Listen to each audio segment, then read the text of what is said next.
Welcome to the NCLEX crash course. In this topic, we will discuss about hepatitis. This is a major disorder which commonly occurs nowadays, and this is a part of our GIT system. So liver is a very important organ in our GIT system, which helps in digestion and metabolism of food. So if there is something wrong with the liver, so that will affect the whole GIT system. Now, moving on to the hepatitis. So, what is hepatitis? It can be acute or chronic inflammation caused by bacterial or viral infection, parasitic infection, usually by contaminated water or food or chemical agents.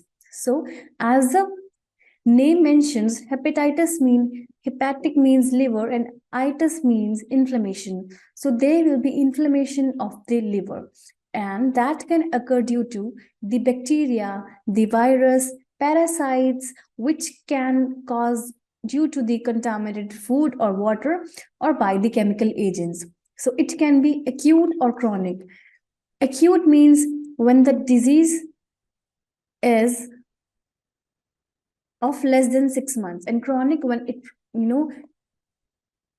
gets delayed more than 6 months. So that is chronic. Now moving on to the etiology and pathophysiology. So let's begin with the hepatitis A. There are various hepatitis diseases, and we will study this in the series. So let's see, what is hepatitis A? It is formerly known as infectious hepatitis. This is, we have to remember, it is an infectious hepatitis. It is caused by hepatitis A virus. So there are many viruses which cause hepatitis. So we have categorized them, and the first one is hepatitis A virus. So hepatitis A occurs due to hepatitis A virus. It is transmitted by fecal-oral route. So we have to remember that hepatitis A transmit by fecal-oral route. When we eat something wrong, then it will enter our body. Contamination associated with flood waters or contaminated food can cause this. For example, shellfish. It is excreted in large quantities in feces 2 weeks before and 1 week after onset of clinical findings. So, hepatitis A virus will be excreted in large quantities in feces 2 weeks before and 1 week after the symptom arise. So, when the symptoms will arrive, actually 2 weeks before that and 1 week after that, it will be excreted in the large quantities. Incubation period is 15 to 50 days. So it varies from person to person. So the range is 15 to 50 days. It means that incubation period can be of half month and it can delay to 2 months also. It confers immunity on individual. Carrier state is possible. So there can be a carrier state also. It means that some person may have hepatitis A virus and he may or she may not have symptoms, but she or he will carry that hepatitis A and can spread to others. And it confers immunity on the individual. Now moving on to the serum studies. So how we are going to do the serum studies? Anti-HAV. So anti-HAV we will find in the serum. It is antibodies usually apparent once clinical findings appear and last up to 12 months. So when we will do the blood test, the serum test, so anti-HAV will appear once the clinical findings appear. So when the symptoms will arise, so anti-HAV can be seen in the serum and it can last up to 1 year. Second is immunoglobulin M. So IgM, anti-HAV. These are the antibodies that indicate recent infection. So if we want to know if infection is recent or not, it is acute or not, then we can advise for immunoglobulin M, that is IgM anti-HAV. Next is vaccine. So hepatitis A vaccine provides long-term protection. So we can provide vaccine for the protection. Next is hepatitis B. Hepatitis B is known as serum hepatitis. Why it is known as serum hepatitis? Because it can spread by the blood. It's spread by the blood products. So it is caused by hepatitis B virus. It is transmitted by contaminated blood products or articles, for example, toothbrush, razor, needle. So when our body and our body fluids come in contact with the blood of infected virus, or when the blood is infected with the virus and that blood comes in the contact with our blood, so that can lead to the hepatitis B. Other body secretions, for example, saliva, semen, and urine, all these fluids also contain this virus. So we have to be very careful and we have to advise the patient that always maintain that distance and always keep these things in the mind. Introduction of infectious material into eye, oral cavity, lacerations, or vagina. So every route that may enter in our body's fluid, any route, it may be vaginal route, it may be any laceration, oral cavity, eye, all these things may contain this virus and it can be spread by all these routes. Shared contaminated needles. So this is also the reason for transmission. Incubation period is 28 to 160 days. So hepatitis A's incubation period was half month to 2 months, and in this it can be around 1 month to 160 days. So we have to remember this. Now moving on to the serum studies. So what serum studies we will see in this patient? HBs antigen. Hepatitis B surface antigen will indicate infectious state of the patient. Anti-HBs. Antibody to surface antigen indicates immune response. So if anti-HBs is found in the patient's blood, it means that there is immune response. HBe antigen. So hepatitis B E antigen indicates highly infectious state and possible progression to chronic hepatitis.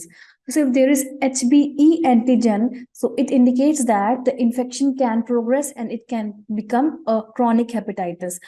So we have to remember all these things. HBs antigen indicates infection, but when there is HBe antigen, it indicates a high infectious state and progression of the disease. When there is antibody, it indicates that there is some immune response. When there is antibody HBe, it indicates that antibody found in recovery. In the recovery state, HBe will be found. HBc antigen. HBc antigen is a core antigen of hepatitis B. It is found in the liver cells. So these antigen will be produced on the liver cells. Anti-HBc. Anti-HBc is antibody which is more sensitive indicator of prior HPV infection. So we have to categorize and we have to be specific about these antigens and antibodies. So anti-HBc will indicate that there was prior hepatitis B virus infection. So we will recall again that when there will be HBs antigen, it indicates infection. When there is HBe antigen, it indicates high level of infection, high infectious state. And if we talk about HBc infection, HBc antigen, it indicates that it is a core antigen of hepatitis and it is found in the liver cells. So if there is HBc antigen, we know that they have infected the liver cells. This was about the antigen. Talking about the antibodies, so antibody HBs indicate the immune response. Antibody HBe indicate recovery. And antibody HBc indicate that there was prior infection of hepatitis B virus. So this was about the serum studies of hepatitis B. Vaccine. So hepatitis B vaccine is provided in three doses, and it provides 90% immunity. It provides immunity 90% of healthy adults. So it provides a great immunity. The dosing interval is initial dose, which is given at birth, then it is given at 1 month and 6 months. So 3 doses are given. Now moving on to the next hepatitis, that is hepatitis C. It is caused by hepatitis C virus. It is transmitted through blood and blood products. So we have to differentiate here that hepatitis B can spread by various routes for example, like blood products, saliva, semen, urine, okay, like these. But hepatitis C will be only transmitted by the blood and blood products. Incubation period is from 15 to 160 days following exposure. So after the exposure, the symptoms may appear after 15 to 160 days. Average is 50 days. Moving on to the serum studies. So what serum studies we can do to find the infection? So we will find in patient serum hepatitis C virus antibodies, hepatitis C virus RNA, hepatitis C genotyping. So all these things we will see. Chronic carrier state possible. So hepatitis C patients may also have carrier state, which is chronic, and it is associated with hepatic cancer. So it can be associated and related to the hepatic cancer. Moving on to hepatitis D. So hepatitis D is caused by hepatitis D virus. It is transmitted through blood and blood products and close personal contact. Incubation period is unknown for hepatitis D and chronic carrier state is possible. Next, the serum studies. So in hepatitis D antigen can be detected early. Anti-hepatitis D antibody indicates that there was past or present infection. So it indicates that there is infection and body is trying to fight with it. Now moving on to hepatitis E. It is caused by hepatitis E virus and it is transmitted through fecal-oral route. Okay, so here we have to differentiate that hepatitis A and E are transmitted by fecal-oral route. Hepatitis B can be transmitted by blood, blood products, and other body fluids. Hepatitis C, hepatitis D, hepatitis C and D can, and C and D can transmit by the blood and blood products. So we have to differentiate all these. Now moving on to the incubation period. So incubation period is 15 to 65 days. So it is a large range and it varies from person to person. Onset of clinical findings is similar to other types of hepatitis. Clinical findings are severe in pregnant women. Okay, so we have to see this, that almost every hepatitis will have same symptoms and same clinical findings, but here it will be severe in the pregnant woman. Next is hepatitis G. Hepatitis G is caused by hepatitis D virus. It is transmitted percutaneously through blood, needles, and body fluids. So it is just like the hepatitis B, which is transmitted through the blood, needles, and body fluids. Incubation period for this is unknown. Blood-borne RNA virus frequently associated with human immunodeficiency virus infection. So this is an infection in which we can see blood-borne RNA virus, which is associated with the HIV infection. So people having HIV infection will surely have hepatitis G. Other may be non-viral. So if we talk about the hepatitis causes, so they were viral causes and bacterial causes and chemical agents. So there may be non-viral causes also, toxic, and which will be due to chemicals. Next is drug-induced hepatitis that are caused due to the drug. So if patient is taking any kind of medication or drug, so that may not suit the patient and that may affect the liver. So drug-induced hepatitis is caused by the drug therapy or other chemicals, for example, carbon tetrachloride, chloroform, gold compounds, isoniazid, halothane, acetaminophen. So acetaminophen is a very common medication that people takes, over the counter. So PCM, paracetamol, contains acetaminophen, and if the patient takes it repeatedly and overdose it, so this can lead to the hepatitis and liver damage. So this was about the hepatitis. Next, we will see phase of the disease.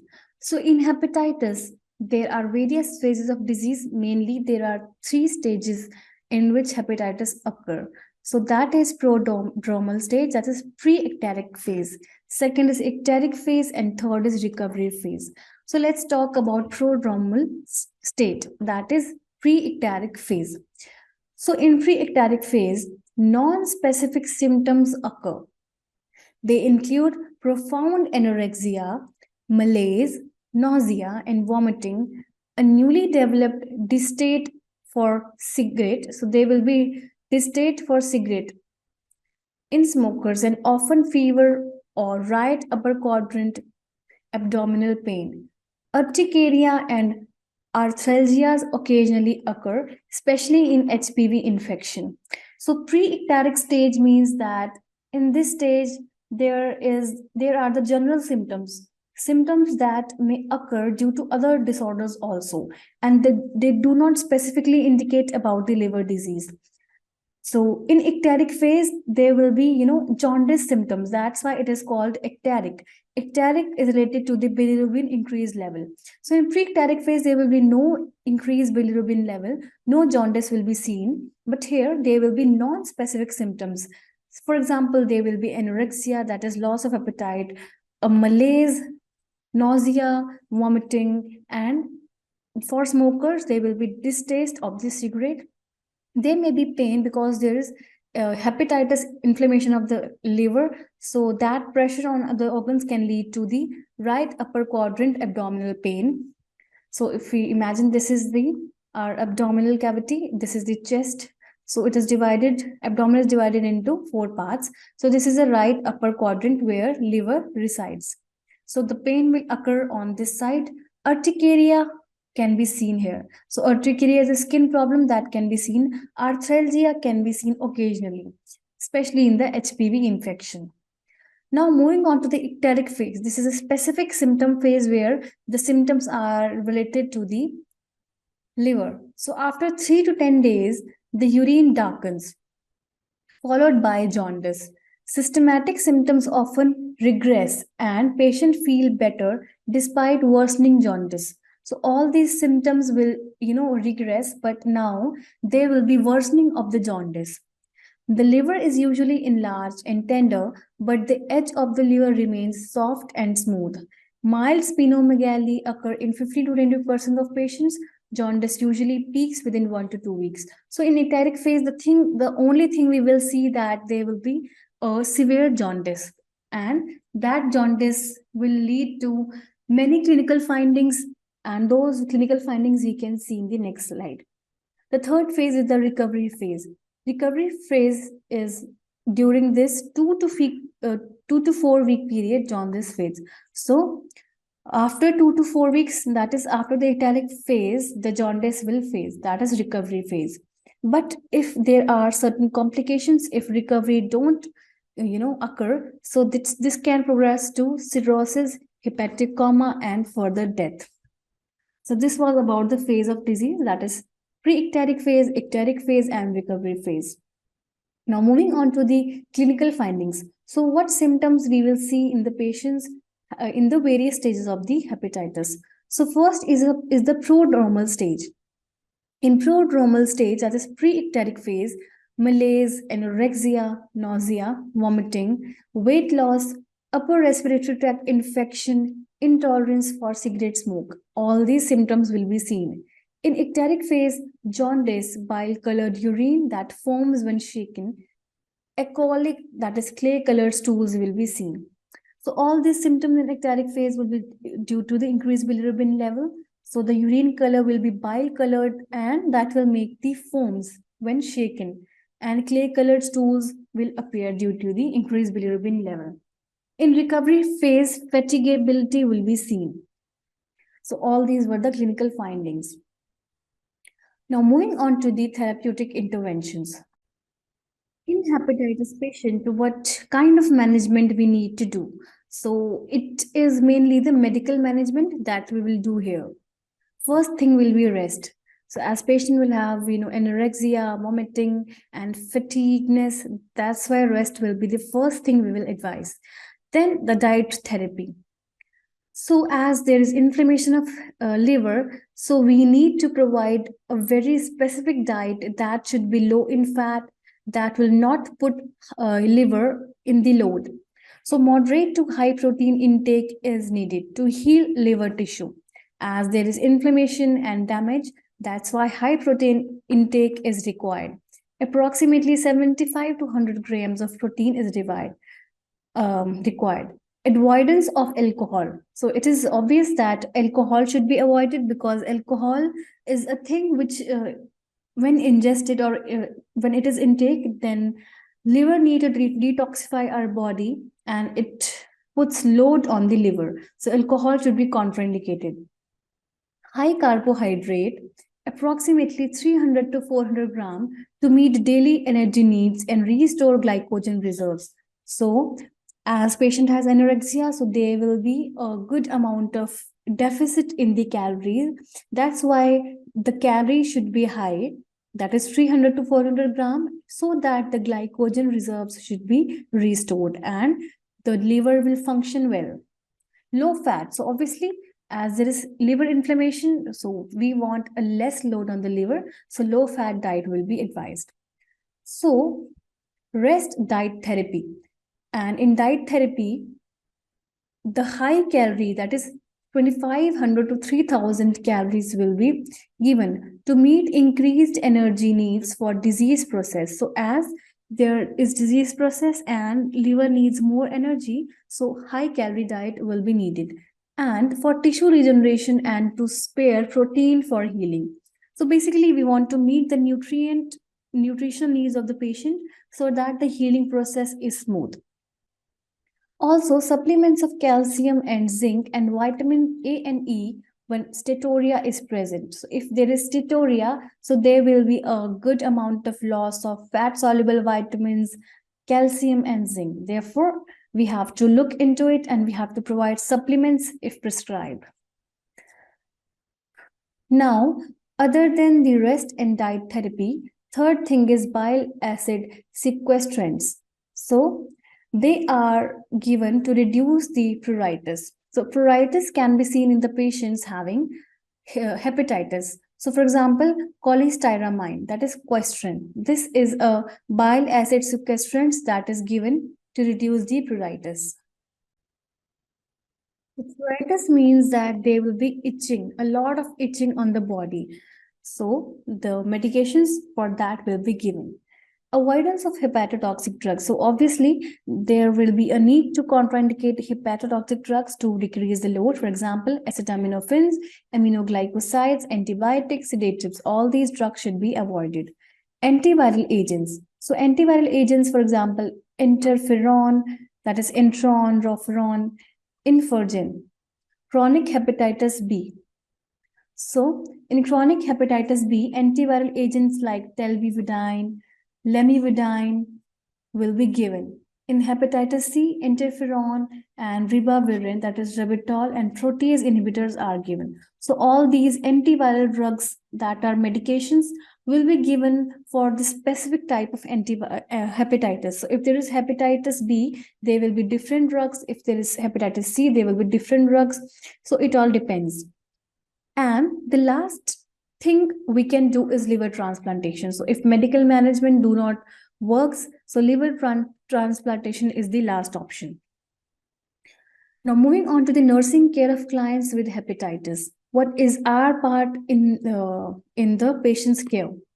So first thing is assessment and analysis. So what things we need to assess in a patient who comes with hepatitis? First of all, we have to ask history of exposure to the virus. We have to ask if patient had unprotected sex, if patient used razor which was used, or if patient has injected any kind of drug with the infected needle. So all things we have to ask. or for the hepatitis A and E, which transmit by fecal-oral route. So we have to ask that if they have eaten anything outside, if they have eaten anything that was having poor hygiene, all things we have to ask. And about the foreign travel, we have to ask if they have any travel history. So these things should be asked. History of exposure to environmental factors over previous 6 months. And other thing will be right upper quadrant for liver tenderness and firmness. So we can assess, we can do the physical examination, we can palpate the right upper quadrant to see if the liver is tender and firm due to the inflammation. We can assess the skin. We can see by the inspection the presence of jaundice in the skin, sclera, and mucous membrane. So if there is the yellowish discoloration of the skin, so this indicates jaundice. We can see temperature to determine presence of fever. Because there is inflammation, there is infection of virus and can be due to bacteria. So we can determine the temperature for presence of fever. And it is associated with type A. So in hepatitis A, fever is seen. That is low-grade fever associated with type B and C. And fatigue can be seen. Presence of bleeding tendencies. We have to also see this. Now we have to remember here that liver is very, very important to form vitamin K. Vitamin K is an important vitamin which helps in blood clotting. And liver form vitamin K. So if there is dysfunctioning of the liver, so vitamin K deficiency can lead to bleeding tendency. Therefore, we have to ask if there is any kind of bleeding gums, any kind of bleeding is present which is not stopping, which is not clotting. So we have to ask that.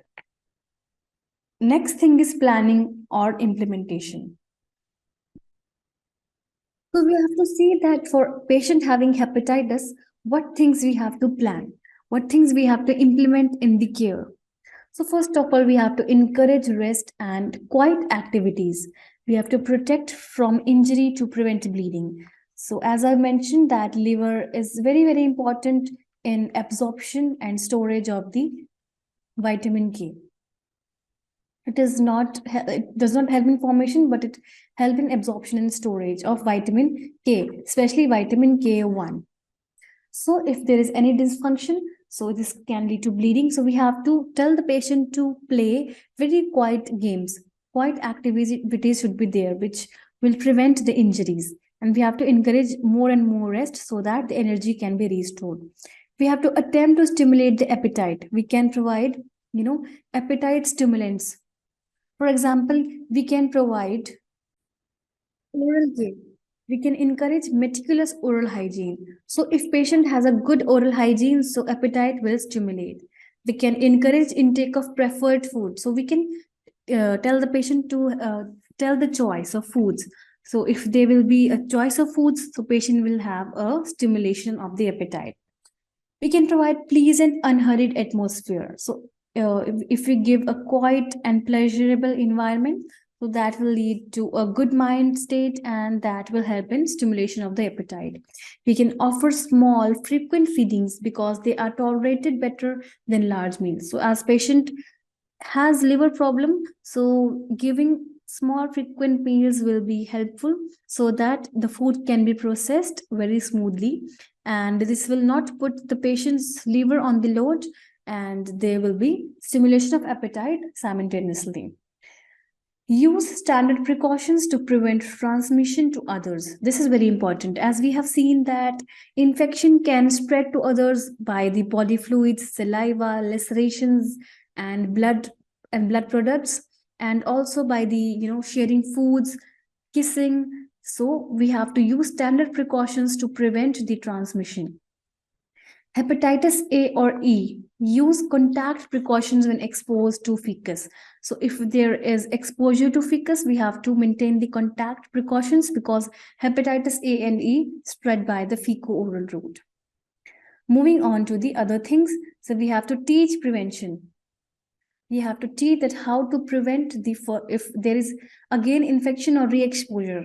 So we have to teach about the thorough hand hygiene. Hand washing is very, very important, which leads to a great chance from preventing from all this transmission. We can teach about the contact precautions for exposures to feces, blood, or body secretions. Meticulous handling of needles should be done. For example, dispose of needle without recapping to prevent self-injury and contamination. So it is seen commonly that health professionals recap the needle, which can lead to the pricking. So to prevent that pricking of finger, never recap the needle. Dispose of needles in hard-sided container so that it does not puncture and it does not injure the health professional. So all these things can be done so that the hepatitis virus do not spread to others. Administration of immune serum globulin, that is ISG, after exposure. So after exposure to the hepatitis A virus, there should be administration of immune serum globulin and administration of hepatitis B immune globulin after exposure to HPV to provide passive immunity. So what is passive immunity? When the infection has already entered our body, it entered the body.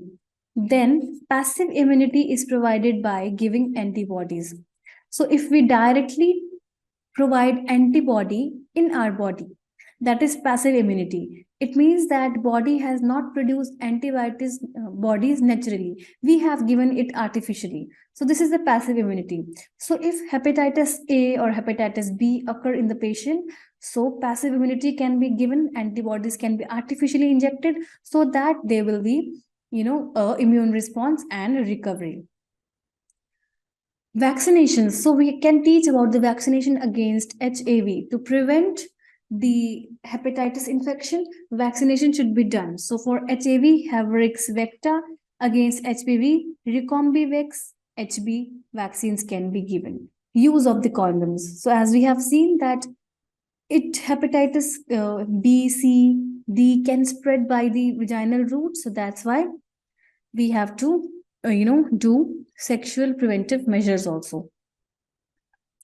Now, evaluation. So what we expect at the end after providing all the medical management, after providing all the nursing care, what we expect at the last. So in evaluation, we expect that patient states an increase in the energy. Patient adheres to prescribed diet. Patient remains free of complications. Patient follows precautions to prevent transmission. So if patient do all these things, it means that the nursing care was successful. So this was all about the hepatitis disease. Next disease or next disorder is hepatic cirrhosis. So what is hepatic cirrhosis? It is irreversible fibrosis and degeneration of the liver.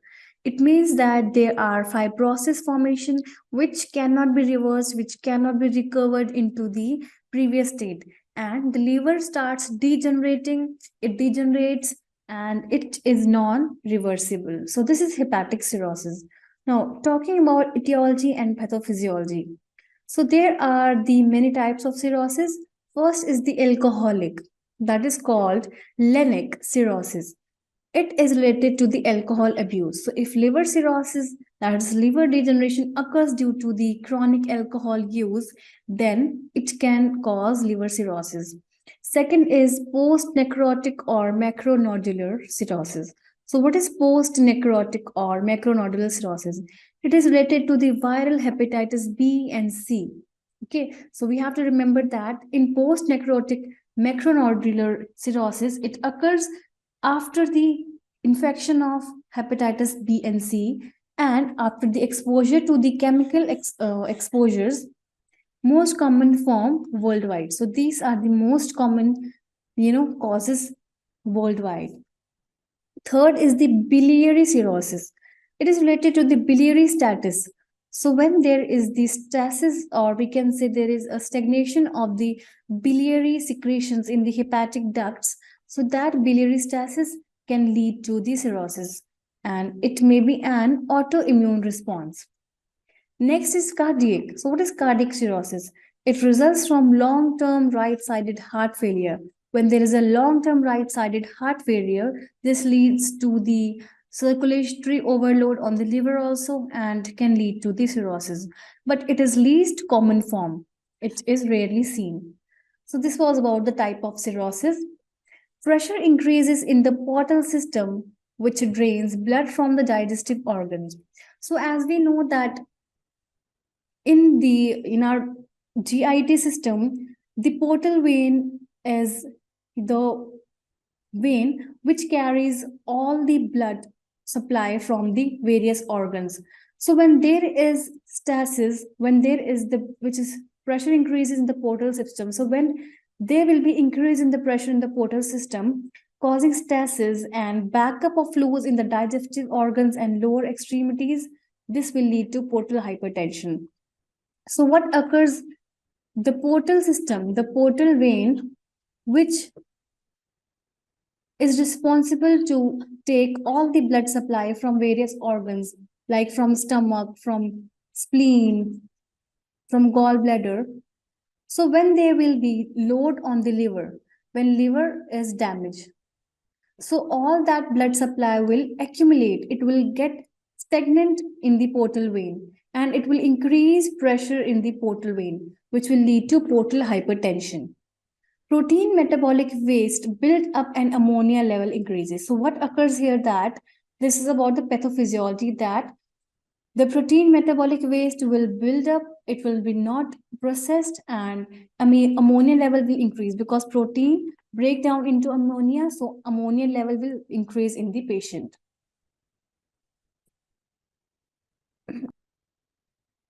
Now, as the liver failure progresses, as the cirrhosis increases, there is increased secretion of aldosterone. Aldosterone level will increase, decreased absorption and utilization of fat-soluble vitamins, A, D, A, K.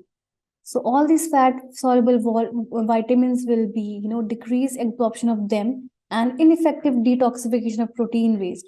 So these all are the functions of the liver. So when liver failure progresses, there will be increase in the aldosterone level, there will be decreased absorption of the fat-soluble vitamins, and the liver will not able to detoxify the protein wastes. So all these things will lead to increase in ammonia level and the nutrient deficiencies. GI bleeding results from esophageal varices. So if there are vitamin K deficiency, and that may lead to esophageal varices, so GI bleeding will occur. Hepatic coma. So what is hepatic coma? It is hepatic encephalopathy, which means that there will be inflammation of the brain due to the hepatic causes. So it results from increased blood ammonia level when liver is unable to convert ammonia to urea. So as we know, liver is responsible to convert ammonia to urea, but liver is damaged, so ammonia level will increase and it can lead to the brain, inflammation, that is encephalopathy. And fat accumulation in liver tissue. So fat will accumulate in the liver tissue because fat soluble vitamins will not be able to absorb. This is all about the pathophysiology of liver cirrhosis. All these things will occur due to the liver cirrhosis. Now moving on to the clinical findings. What symptoms we will see in the patient having liver cirrhosis? So first we will see the subjective data that the patient will report. So patient will report anorexia, nausea, weakness, fatigue, abdominal discomfort, pruritus. So when there is liver damage, pruritus is a very specific, or we can say very common symptoms, and other GIT symptoms will, of course, they will appear. Objective data. So what we will assess, we will find when we will assess the patient.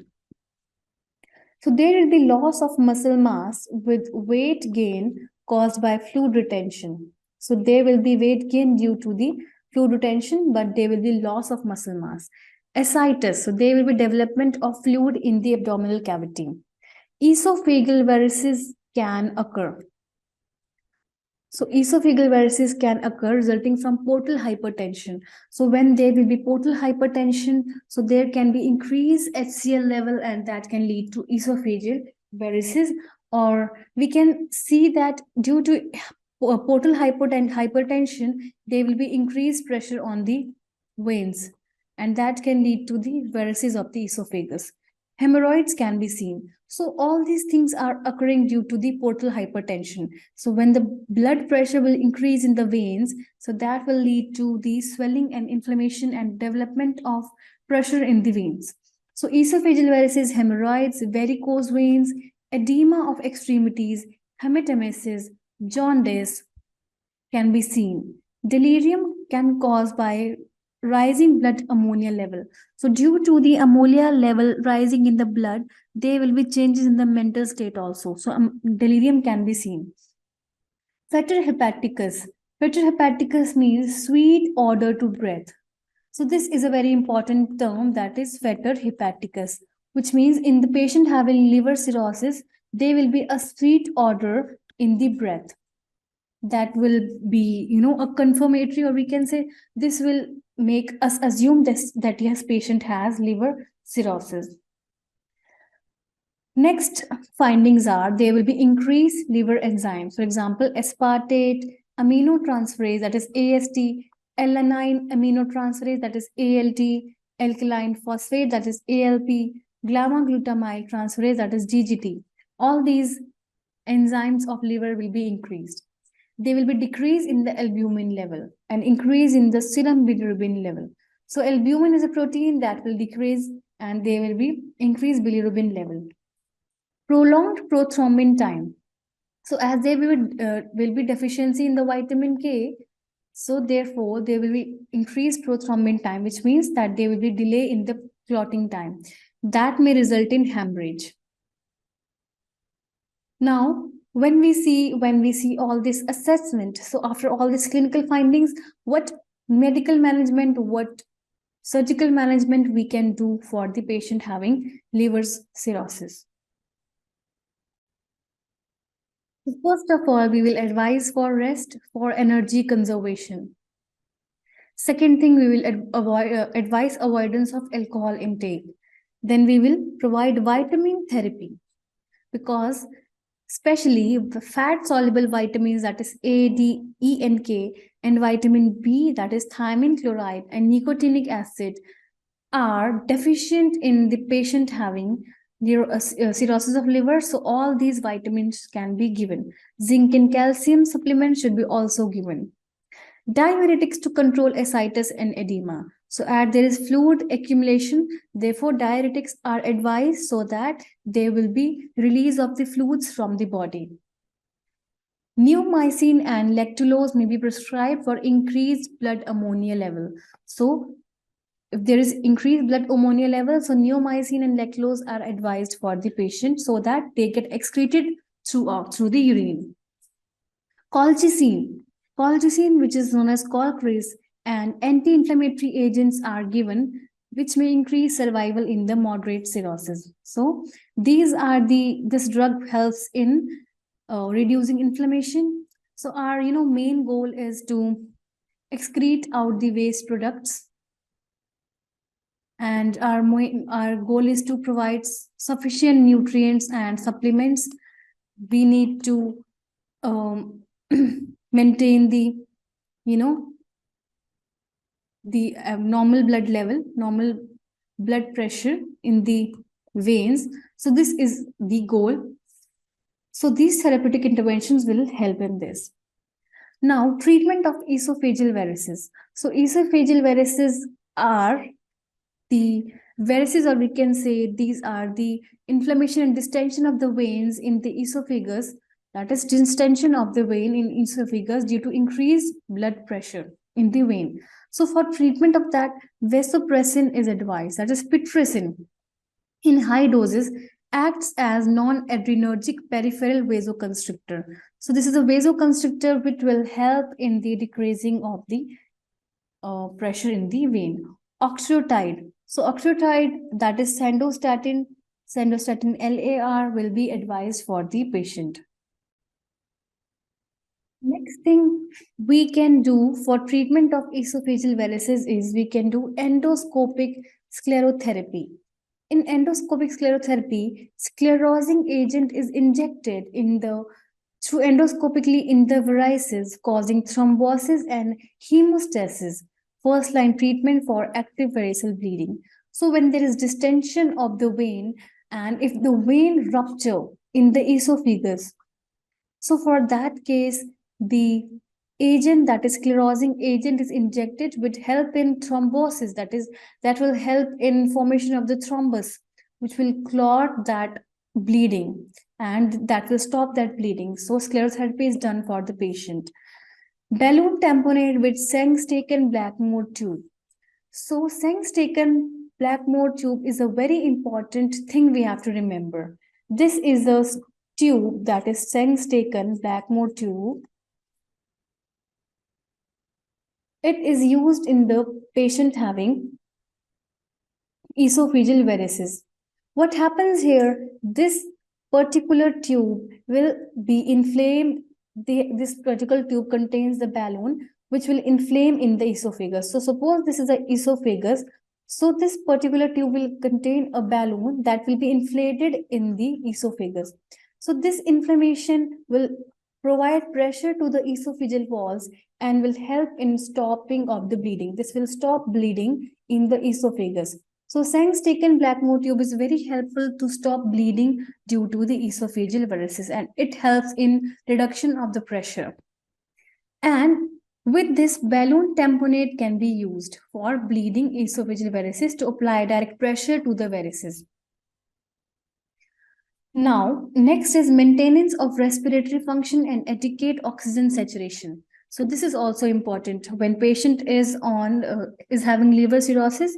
So when patient is on various, on various tubings and all these diseases, so respiratory function should be maintained. Paracentesis if ascites causes respiratory distress. So if there is severe ascites, severe accumulation of fluid in the abdomen, so paracentesis can be done. In paracentesis, there will be removal of the excess fluid from the abdomen, because if there is a lot of ascites, it causes pressure on the chest cavity, which can lead to the respiratory dysfunction. Now, if all this medical management do not help, so surgery can be done to decrease the portal hypertension. So the main reason of all these things is portal hypertension. As liver is not functioning well, so portal hypertension increased due to blocked blood circulation. So that due to that portal hypertension, many other things are occurring. So we have to resolve that. So first thing we can do is circulation from portal vein bypasses liver and enters vena cava. That is portal vein, portal caval shuntal. This is the first thing we can do. Portal caval shunt is a shunt which bypass the blood from the portal vein direct into the vena cava. So liver is bypassed. We know that liver is damaged. So we don't want this portal vein blood to enter the liver. So this is bypassed and the blood is directly, transmitted to the vena cava. So this is portal caval shunt. We can see in this diagram that this is the portal vein which make the blood enter into the liver, and this is the inferior vena cava which carry all the blood from the lower extremity. So when there is damage to the liver, so all this blood is bypassed from portal vein into the vena cava. So this is a portal caval shunt. This helps in reduction of the portal vein blood circulation. Next thing we can do is peritovenous shunt. So peritovenous shunt, as the name indicates, there will be shunt, that is bypass made between peritoneal cavity and the portal vein. So this is known as Levin-Denver shunt. It helps in moving fluid from abdominal cavities to superior vena cava. So we can see in this diagram that the abdominal cavity will contain fluid. So if there is ascites in the abdominal cavity, so all the fluid will be directly bypassed in the portal vein. In the superior vena cava. So this will help in reduction of the ascites and fluid accumulation in the abdominal cavity. Third thing we can do is liver transplantation. So if everything fails, if there is no reverse of the disease, if nothing is working, so liver transplant is the last option. Next is the dietary modifications. So for patient with cirrhosis, what dietary modifications we can do? So in cirrhosis case, protein as tolerated, that is 80 to 100 gram with increasing liver damage, protein metabolism is hindered. So we know if there is liver damage, so there will be hindrance in the protein metabolism. Therefore, we have to provide protein which is tolerated. As we know that we want healing, so we need good amount of protein, but also we know that our body is not able to process that. So that should be seen. Next is high carbohydrate. That is moderate fat increases energy. So high carbs and moderate amount of fat can be given to increase energy, but everything should be in the right quantity. Low sodium diet, 500 to 1000 mg daily to help control increasing ascites. So if there is increasing ascites, so low sodium diet should be given. Soft foods if esophageal varices are present. So we know that esophagus is the root from where the food move downwards. So we have to provide soft food so that the varices do not bleed. So to prevent bleeding and rupture. Vitamin, mineral and electrolyte supplements, vitamin B and fat-soluble vitamins A, D, A, K should be given. Alcohol and hepatotoxic agents contraindicated to avoid irritation and malnutrition. So these dietary modifications should be done. So for hepatic coma, if patient has a severe condition which is hepatic coma, protein is reduced to 15 to 30 grams. So here, this is a state where liver is fully damaged. There is hepatic coma. So in that state, everything should be given in a low quantity. So protein is reduced from, here we were giving 80 to 100 gram, but here we will give only 15 to 30 gram. When blood ammonia level increase greater than 200 mcg per deciliter. So in hepatic coma, that is hepatic encephalopathy, the ammonia accumulation occurs in the brain. So if ammonia level increase more than 200 mcg per deciliter, so we will reduce the protein amount to 15 to 30 gram.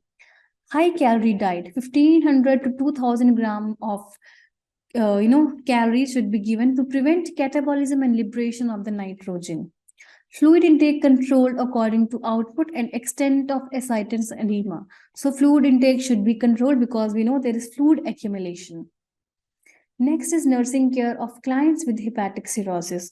So what is the care we will provide to the client having hepatic cirrhosis? So first thing is assessment. What things we will assess in the client? So we have to assess the patient for history of anorexia, dyspepsia, alcohol abuse, or exposure to hepatotoxic agents. So we have to know that what is the cause of liver cirrhosis.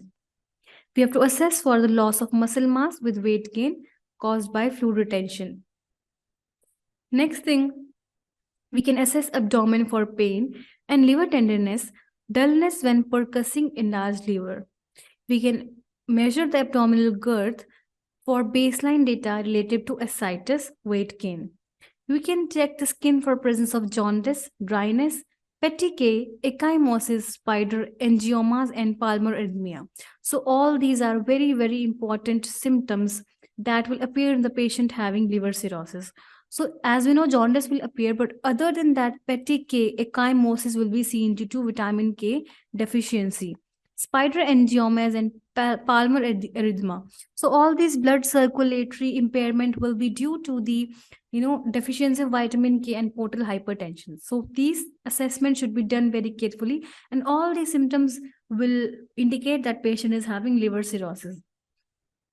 We have to do clinical findings of hepatic coma. We have to see confusion, flapping of extremities. So these are the specific, for the hepatic encephalopathy when ammonia develop in the body. Now here comes the clinical findings in the whole body that we will see. So in neurologic system, hepatic encephalopathy, peripheral neuropathy, asterixis will be seen.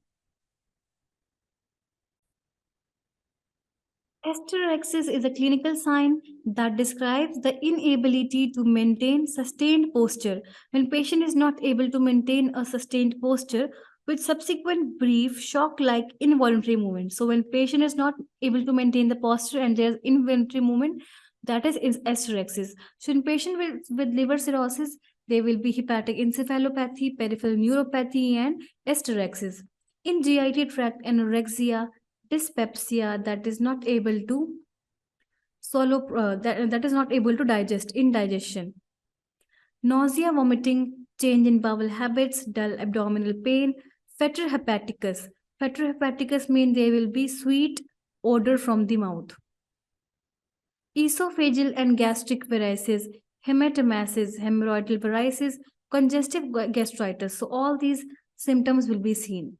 In reproductive, amenorrhea, testicular atrophy, gynecomastia, and impotency can be seen. In integumentary system, jaundice, spider angioma, palmar erythema, purpura, caput medusa, all these symptoms will be seen. In hematologic system, anemia, thrombocytopenia, leukopenia, coagulation disorders, splenomegaly will be seen. In metabolic disorders, potassium deficiency, hyponatremia, hypoalbuminemia will be seen. In cardiovascular system, fluid retention will be seen, peripheral edema and ascites will be seen. So these all are the assessments that we can do in this patient. Now, what is the nursing care we will plan? So we will observe the patient for bleeding, we will monitor the liver function studies, complete blood count, and renal function studies. So we have to do all these studies to see the progression of the disease. We have to provide high calorie protein restricted diet. So if patient has a severe liver cirrhosis, so the diet should be high calorie so that the energy requirement should be met, but there should be restriction in the protein so that there will be no load on the liver. And as the protein, if not broken down, will lead to ammonia formation. That will lead to encephalopathy. That's why this should be restricted. We have to provide special skincare and trim nails because pruritus is associated with jaundice. So this is the itching which occurs in the jaundice patient. Therefore, we have to trim the nails so that patient do not scratch the pruritus. We have to maintain semi-forward position to prevent ascites from causing dyspnea. Okay, so this is very important to maintain the low forward or semi-forward position so that the ascites can be reduced and that will help in prevention of dyspnea. We have to monitor the intake output of the patient. We have to monitor the abdominal girth of the patient and daily weight to assess the fluid balance. So this was all about the nursing care. In evaluation, we expect that patient follows dietary regimen, patient maintains fluid balance and remains free from the complication. So this was all about this video in which we have discussed about the hepatitis and hepatic cirrhosis. I hope that everything was clear. If there is any doubt, if there is anything you see that is not able to clear, then you can comment in the comment section. I'll provide with the response. So we will discuss few more topics in our next video. Till then, keep studying and keep practicing for your NCLEX exam. Thank you.